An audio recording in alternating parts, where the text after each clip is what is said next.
Hello दोस्तों, स्वागत है आपका कॉमिक्स टाइम्स में। और आज हम शुरू कर रहे थे इच्छाधारी राम का दूसरा भाग। यहाँ तक की कहानी हम पहले भाग में समाप्त कर चुके हैं। चलिए शुरू करते हैं दूसरा भाग। अब मेरे सम्मोहन में है तू, मंदिर के अंदर चल। मंदिर के अंदर यह है कंक्रीता। ओम नमः शिवाय। इसे अपने एक वश में करना होगा। ओम नमः शिवाय। अचानक कंक्रीता की आंखें खुली और सम्मोहिनी के रूप में शत्रु है तू। ओह! अगले ही पल कंक्रीता कंक्रीता के वार वार करते देख इस इस शरीर को छोड़ देने में ही भलाई है। सचमुच भाग्यशाली सिद्ध हुआ सरफराज। बड़ाम आई उफ बाल बाल बचा। कंक्रीता के ने लपक कर अपना त्रिशूल उठाया और यहाँ आकर अपनी मौत को बुलाया है तूने। बड़ा आ सह ना सका था इस वार को सरफराज ने।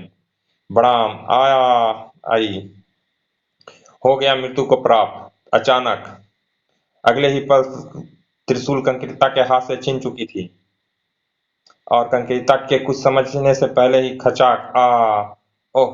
अगले पल बता वो चमत्कारी खोपड़ी कहाँ है, वरना तेरी जान ले लूंगा। बेवकूफ, मुझे मृत्यु का भय ना दिखा। हिम्मत है तो खुद प्राप्त कर ले। उस द्वार के पीछे है वो खोपड़ी। लेकिन याद रख, लाख कोशिश के बाद भी तू वहां नहीं पहुंच सकेगा। ओह! इसके साथ ही कंक्रीता के प्राण पखुड़े उड़ गए। उधर सरफराज ने उस द्वार की ओर पांव बढ़ाया। दूसरी ओर कंक्रीता के जिस्म से उसकी आत्मा बाहर निकली। सरफराज को खोपड़ी की ओर बढ़ता देख वो चिंतित था। उफ, अब मैं शक्तिहीन हो चुका हूँ। इसे खोपड़ी प्राप्त करने से कैसे रोकूं? मुझे फौरन किसी ऐसी शक्ति की तलाश करनी होगी जो इसका मुकाबला कर सके। उधर राजनगर के सिटी हॉस्पिटल में हमें बेहद अफसोस है बहन कि हम अभी तक तुम्हारे पति को नहीं ढूंढ पाए। ओह! इसका मतलब सरफराज मुझे कभी नहीं मिलेगा। तभी सरफराज तुम्हें अवश्य मिलेगा नागरानी, लेकिन तुम्हें मेरा एक काम करना होगा। कंक्रीता की आत्मा देखकर राम रहीम की चीखें निकल गई। आत्मा भूत! आप कौन है महात्मन? बताता हूँ। फिर कंक्रीता उन्हें सब कुछ बताने लगा। पूरी बात सुनकर मैं अपने सरफराज को वापस प्राप्त करने के लिए आपकी मदद अवश्य करूंगी। ओह! तुम लेटी रहो बहन, डॉक्टर ने तुम्हें बेड से उठने के लिए मना किया है। अगले अगले पल इनकी हालत बहुत खराब है महानुभाव। इनका बेड से उठना खतरनाक हो सकता है। और इसका मतलब सरफराज को रोकने का कोई उपाय नहीं है। अब क्या किया जाए? कुछ देर बाद अब तो एक ही आखिरी उपाय है। क्या वो क्या क्या उपाय था वो? सॉरी दोस्तों। उधर उधर सरफराज मंदिर के में आगे बढ़ता चला जा रहा था। मूर्ख, इस रास्ते को दुर्गम बता रहा था। इसे तो बच्चा भी पार कर ले। लेकिन गलतफहमी थी सरफराज का। हजारों फुट की गहरी घाटी में गिरता जा रहा था सरफराज। उफ! जान बचाने के लिए मुझे अपने नाग मित्रों की सहायता लेनी होगी तुरंत ही। नाग मित्रों, सहायता करो। अगले ही पल तुरंत ही तुमने तुमने प्राण बचा लिए मित्रों, अन्यथा आज मृत्यु निश्चित थी। नाग रस्सी के सहारे वो तेजी से ऊपर चढ़ने लगा। शीघ्र ही वो ऊपर था। धन्यवाद मित्रों। अब इस रास्ते पर एक सर्प पुल बनाओ जिससे मैं यह रास्ता पार कर सकूं। अभी लो मित्र। अगले पल सभी नाग पुल बनाने में जुट गए। शीघ्र ही पुल बन चुका है। आ जाओ मित्र। सरफराज तुरंत ही नागों के बने पुल पर चढ़ गया और वह रास्ता पार करने लगा। कुछ क्षण बाद सरफराज उस मुश्किल को पार कर दूसरी मुश्किल पर खड़ा था। ओह! इस गुफा में यह लाल प्रकाश कैसा है? तुरंत ही सरफराज ने एक नाग को बुलाया। इस रोशनी के घेरे को पार करो, जो आ गया।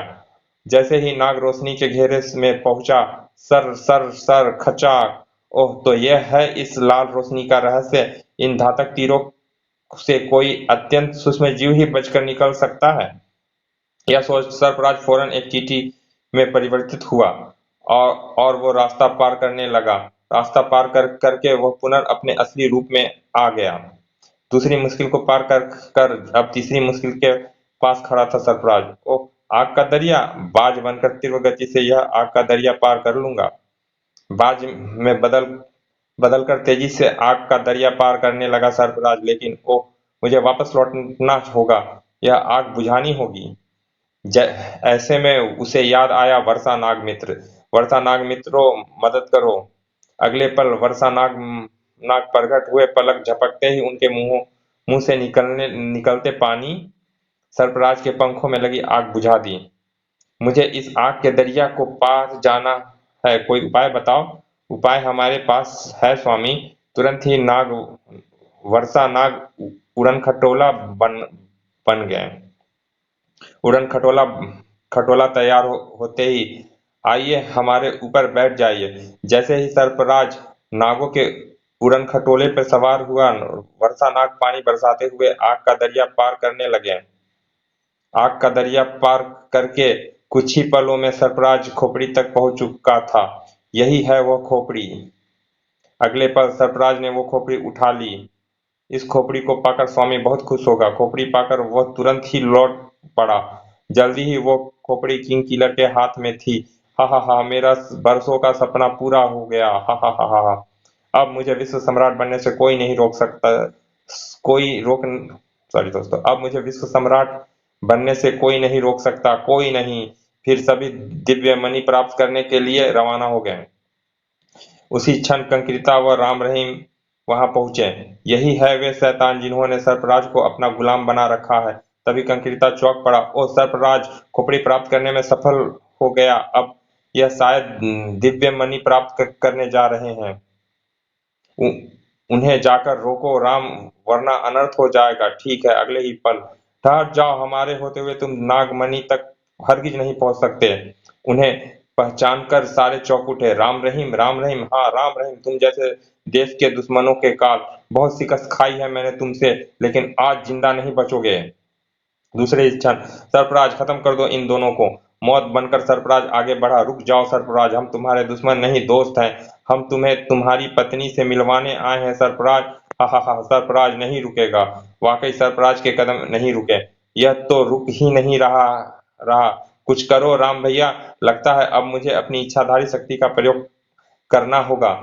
फिर आश्चर्यजनक सभी की आंखें आंखें आश्चर्य से चौड़ी होती चली गई और मुंह से एक ही स्वर फूटा, इच्छाधारी राम, इच्छाधारी राम।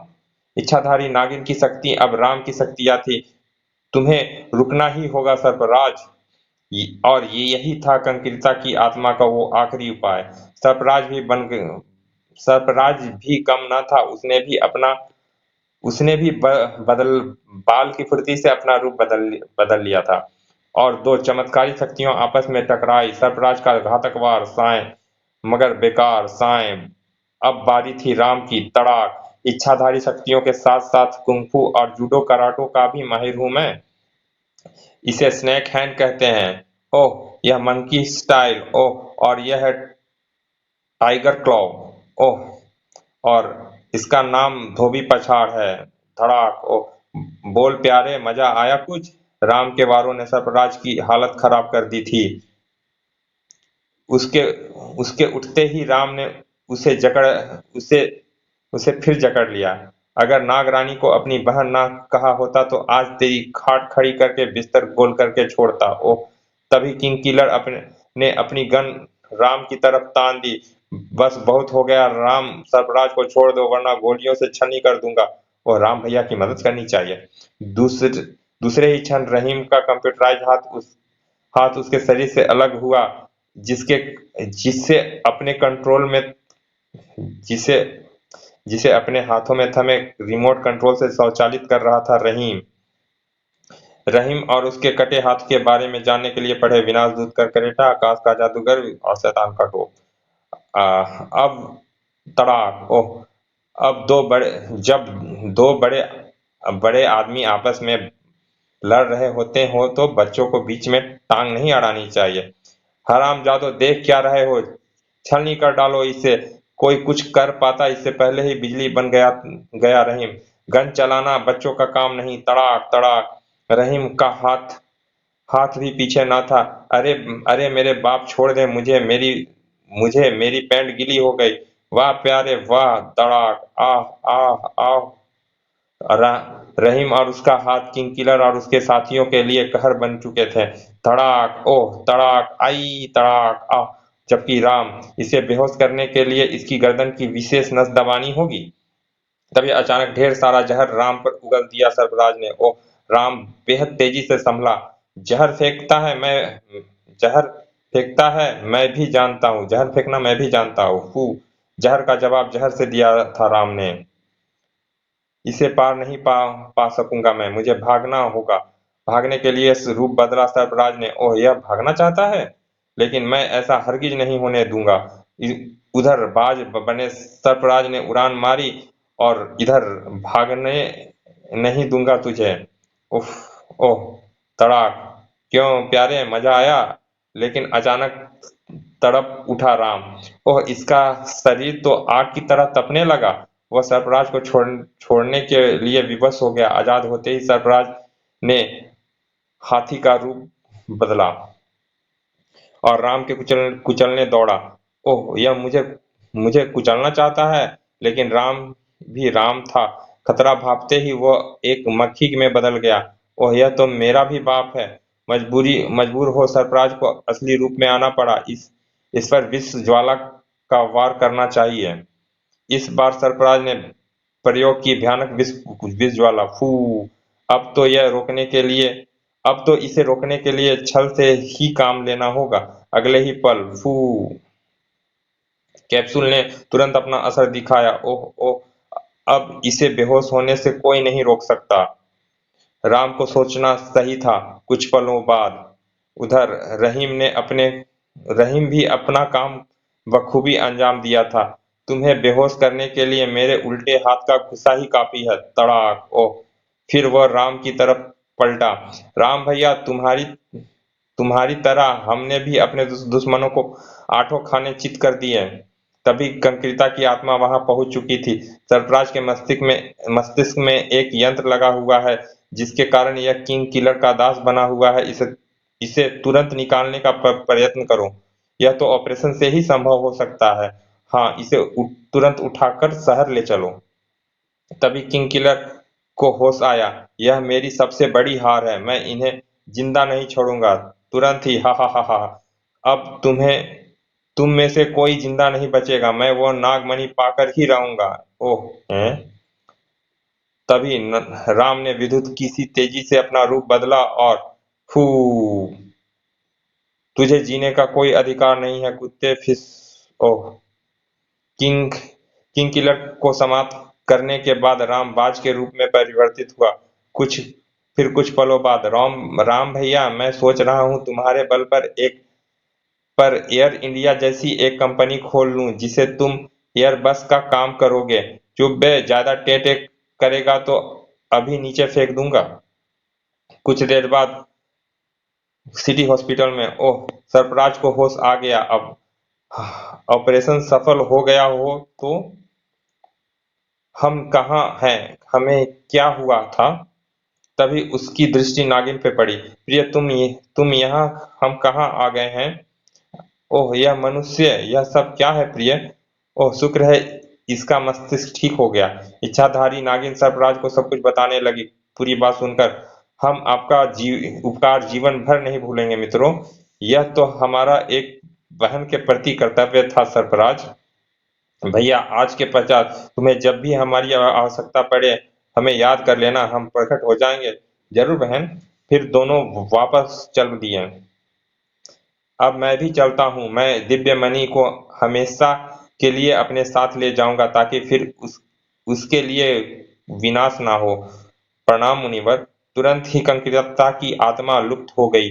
फिर बाद में, राम भैया, बहुत भीड़ हो रही है। जरा अपनी इच्छाधारी शक्ति का प्रयोग करके तो करके दो टिकट तो ले ले आओ। मुझे अफसोस है प्यारे, मैं तुम्हारी तमन्ना पूरी नहीं कर सकता, क्योंकि वापस जाकर मैंने नागिन को इच्छाधारी शक्ति वापस लौटा दी थी। ओह, इसका मतलब अब इच्छाधारी राम नहीं हो? नहीं, बिल्कुल नहीं। अब मैं साधारण राम हूँ, शुद्ध मार्ग। हा हा हा हा।